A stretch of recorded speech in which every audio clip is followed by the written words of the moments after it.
కాశీ ఆ పేరు వింటే ఆధ్యాత్మిక భావం ఉప్పొంగుతుంది. హిందువులకు ఆరాధ్య పుణ్యక్షేత్రంగా బాసిల్లుతున్న కాశీని ఒక్కసారైనా దర్శించుకోవాలని కోరుకొని హిందువు ఉండరు అని చెప్పడంలో ఏ మాత్రం అతిశయోక్తి లేదు. సప్త మోక్ష పురాణాల్లో ఒకటిగా విశిష్ట స్థానం దక్కించుకొని వేదాల్లోనూ ఇతిహాసాల్లోనూ లిఖించబడిన కాశీ విశిష్టతని, అక్కడి దర్శనీయ ప్రదేశాల వివరాలని ఈ వీడియోలో తెలుసుకుందాం. దేశంలోనే అత్యంత పవిత్రమైన గంగా నది పరివాహక ప్రాంతంలో కాశీ క్షేత్రం కొలువుదీరి ఉంది. ప్రపంచంలోనే అతి పురాతనమైన నగరంగా, మన దేశ సాంస్కృతిక రాజధానిగా బాసిల్లుతుంది. కాశీని వారణాసి అని కూడా పిలుస్తారు. వరుణ, అసి అనే రెండు ఉపనదులు ఇక్కడ గంగా నదిలో కలుస్తాయి. అందుకే ఈ క్షేత్రానికి వారణాసి అని పేరు వచ్చింది. ఈ క్షేత్రం బెనారస్ పేరుతోనూ పిలువబడుతుంది. 12 జ్యోతిర్లింగాల్లో ఒకటైన విశ్వేశ్వర లింగం ఇక్కడ కొలువై ఉంది. కాశీలో మరణిస్తే ముక్తి లభిస్తుందని హిందువులు బలంగా విశ్వసిస్తారు.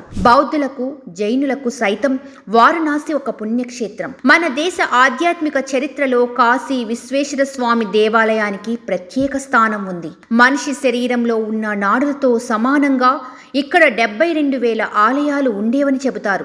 ఇక్కడ ప్రవహించే గంగా నదిలో స్నానం ఆచరిస్తే సర్వ పాపాలు నశించి తిరిగి పునర్జన్మ ఉండదని హిందువుల నమ్మకం. హరిశ్చంద్రుడు, వేదవ్యాసుడు, గౌతమ బుద్ధుడు, తులసీదాసు, శంకరాచార్యుడు వంటి ఎందరో ప్రముఖులు వారణాసితో అత్యంత అనుబంధం కలిగి ఉన్నారు. కాశీలో ఎన్నో చూడదగిన ప్రదేశాలు ఉన్నాయి. కాశీ విశ్వనాథుని ఆలయం మొదలుకొని అన్నపూర్ణాలయం, విశాలాక్షి ఆలయం, కాలభైరవాలయం, మృత్యుంజయేశ్వరాలయం, సారనాథ్ మందిరం, వ్యాసకాశీ, దండపాణి మందిరం, చింతామణి గణపతి మందిరం, బిర్లా మందిరం, సంకట విమోచన హనుమాన్ మందిరం, త్రిదేవి మందిరం, దుర్గా మందిరం, తులసి మానస మందిరం, గువ్వలమ్మ మందిరం, కేదారేశ్వర మందిరం, తిలబండేశ్వర ఆలయం, జంగన్వాడి మఠ్, గంగా హారతి ఒకటేమిటి, ఇలా కాశీలో ప్రతి వీధిలో ఒక ఆలయం ఉంటుంది. ప్రతి ఆలయం ఒక అద్భుతమే. సుమారు 5,000 సంవత్సరాల క్రితం శివుడు స్వయంగా వారణాసి నగరాన్ని స్థాపించాడని పురాణ కథల ద్వారా తెలుస్తుంది. హిందువుల 7 పవిత్ర నగరాలలో వారణాసి ఒకటి. ఋగ్వేదం, రామాయణం, మహాభారతం, స్కాంద పురాణం ఇలా అనేక ఆధ్యాత్మిక గ్రంథాలలో కాశీ నగర ప్రస్తావన ఒకటి. వారణాసి ఆధ్యాత్మిక నగరమే కాదు, వాణిజ్య కేంద్రంగానూ ఉంది. ఇక్కడ విద్యకు, పాండిత్యానికి, శిల్ప, వస్త్ర, సుగంధ ద్రవ్యాల వంటి వ్యాపారానికి కేంద్రంగా ఉంటూ వస్తుంది. గౌతమ బుద్ధుని రాజ్యానికి రాజధానిగా ఉంది. ముందే చెప్పుకున్నట్లు కాశీ శివ స్థాపితమని పురాణ కథనాలు తెలియజేస్తున్నాయి. కురుక్షేత్ర యుద్ధం తరువాత పాండవులు కాశీ పట్టణానికి వెళ్లారని పురాణాలు పేర్కొంటున్నాయి. ఈ ప్రపంచంలోనే నిరంతరాయంగా నివాసయోగ్యమైన ప్రదేశాలలో కాశీ ప్రథమ స్థానంలో ఉంది.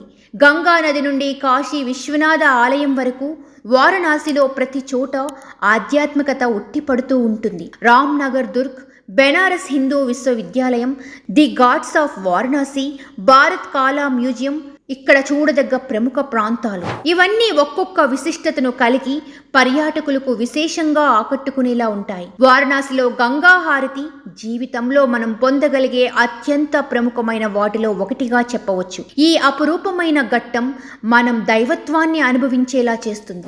అలాగే వారణాసిలో గంగా నదిలో బోటింగ్ ఒక మధురమైన అనుభూతిని కలిగిస్తుంది. వారణాసిలో అత్యంత ముఖ్యమైన ఆకర్షణలో ఇది ఒకటి. పడవ మీద పయనిస్తూ సూర్యాస్తమం, సూర్యోదయం చూడటం జీవితకాలం గుర్తుండిపోయే అనుభవంగా చెబుతారు. ఇక్కడ కాలభైరవ మందిరం విశిష్టమైనది. కాలభైరవుడు కాశీ క్షేత్రానికి క్షేత్ర పాలకుడు. విశ్వేశ్వర దర్శనం చేసుకోవడానికి ముందుగా కాలభైరవుణ్ణి దర్శించుకుని ఆయన అనుమతి తీసుకుని విశ్వేశ్వర దర్శనం చేసుకోవాలని పురాణ కథనం వివరిస్తుంది. ఆలయ సమీపంలో ఉన్న బావిలో జలాలకు రోగ విముక్తి చేసే శక్తి ఉందని విశ్వసిస్తారు. కాశీ విశ్వనాథ ఆలయానికి సమీపంలో విశాలాక్షి అమ్మవారి మందిరం ఉంది. విశ్వనాథుణ్ణి దర్శించుకున్న తరువాత భక్తులు విశాలాక్షి దేవిని దర్శించడం ఆచారం. కాశీ విశ్వనాథ ఆలయానికి సమీపంలో అన్నపూర్ణాదేవి ఉంది. వారణాసిలో 2 దర్గా మందిరాలు ఉన్నాయి. ఇక్కడ ఒక దర్గాలోని అమ్మవారు స్వయంభూ మూర్తి అని భక్తుల నమ్మకం. కాశీలో ఉన్న పవిత్ర ఆలయాల్లో సంకట్ మోచన్ హనుమాన్ మందిరం ఒకటి. తులసీదాసుకు హనుమంతుడు ప్రత్యక్షమైన ప్రదేశంలో దీనిని నిర్మించబడినట్లు చెబుతారు.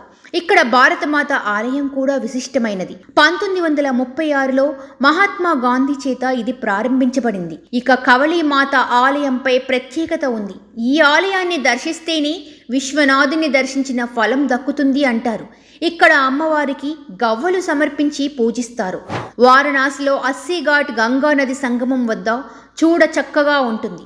కాశీ ముందు స్వర్గం కూడా సరితూగదని శ్రీనాథుడు పేర్కొన్నారంటే ఈ క్షేత్రం ఎంత గొప్పగా ఉంటుందో ప్రత్యేకంగా చెప్పనవసరం లేదు. పరమేశ్వరుడికి మొదటి నగరం కాబట్టి కాశీకి అంత విశిష్టత ఉంది. ప్రళయం వచ్చి విశ్వం మొత్తం నీట మునిగినప్పుడు కూడా కాశీనగరం అలాగే మిగిలిపోతుందని స్కంద పురాణం చెబుతుంది.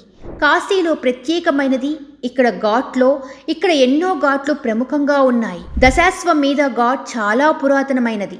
వారణాసిలో గంగా నది యొక్క ఒడ్డున ఉన్న అన్ని ఘాట్లలో ఇది అద్భుతమైనది. వారణాసిలో ప్రధాన ఘాట్గా పరిగణించబడుతుంది. అలాగే మణికర్ణికా ఘాట్, మన్మందిర్ ఘాట్, దర్భం ఘాట్, రాణా మహల్ ఘాట్, హనుమాన్ ఘాట్, పంచగంగా ఘాట్, చౌసతి ఘాట్, ఇలా ప్రతి ఘాట్ ప్రత్యేకమైనవి.